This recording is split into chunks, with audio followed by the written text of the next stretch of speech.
Pulivendula MLA అది కూడా చేయలేడు. అది పరిస్థితి. సార్ సాక్షాత్తు హోంమంత్రిని విమర్శించే పరిస్థితి ఉంది. ఆమె హావభావాన్ని కావచ్చు, ఆయన వ్యక్తిత్వాన్ని విమర్శించే పరిస్థితి కొంతమంది మాజీ మంత్రులు చేస్తారు. ఇప్పుడు కోడిగుడ్డుకి ఇండస్ట్రీకి కోడిగుడ్డు మధ్యన తేడా తెలియదు. ఇండస్ట్రీ ఎప్పుడు వస్తుందంటే కోడి ముందలు వచ్చిందా గుడ్డు ముందలు వచ్చిందా అని చెప్పి ఆనాడు మొత్తం భారతదేశం మనం చూసి నవ్వే పరిస్థితి. అందుకే ముద్దుగా కోడిగుడ్డు మంత్రి అని పేరు పెట్టిన ఆయన అలానే చేస్తాడు. ఆయన 5 సంవత్సరాలు ఒక్క పరిశ్రమ తీసుకురాక ఉన్న పరిశ్రమలు తరిమేశాడు ఆయన. మీరు చూడండి, అదాని డేటా సెంటర్ 2019లో మేము శంకుస్థాపన చేస్తే అది రానికుండా చేశారు. ఇంకో పక్కన ఫాక్స్కాన్ తరిమేశారు, ఫ్రాంక్లిన్ టెంపుల్టన్ తరిమేశారు, అమర్ రాజా బ్యాటరీని తెలంగాణ తరిమేశారు.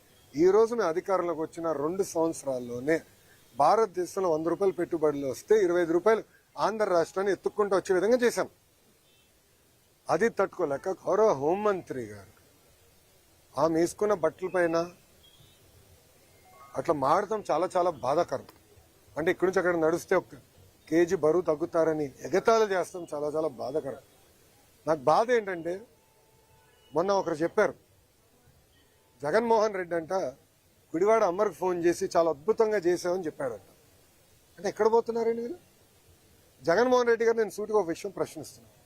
ఇదే విధంగా మేము భారతిరెడ్డి గారి గురించి మాట్లాడినా, మీకున్న 2 కూతుర్ల గురించి మేము ఇదే విధంగా మాట్లాడితే మీరు ఇట్లనే మాకు ఫోన్ చేసి సభాష్ బాగా మాట్లాడని చెప్తారా?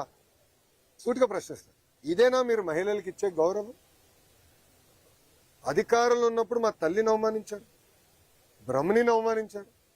మేం తిరిగి అధికారంలోకి వచ్చిన తర్వాత మా కార్యకర్త పొరపాటున భారతిరెడ్డి గారి గురించి ఒక మాట అంటే సోషల్ మీడియాలో పోస్ట్ చేస్తే అతను క్షమాపణ చెప్తామే కాదు, అతన్ని జ్యుడిషియల్ రిమాండ్కి పంపించిన ఘనత కూటమి ప్రభుత్వం.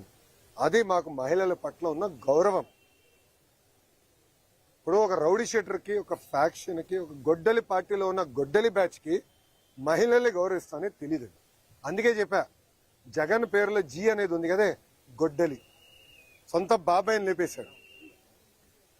ఇట్లా వాళ్ళు ప్రజలను అవమానిస్తూ, మహిళలను అవమానిస్తూ, సొంత కుటుంబ సభ్యుల్ని చంపేసే పరిస్థితి వాళ్ళది.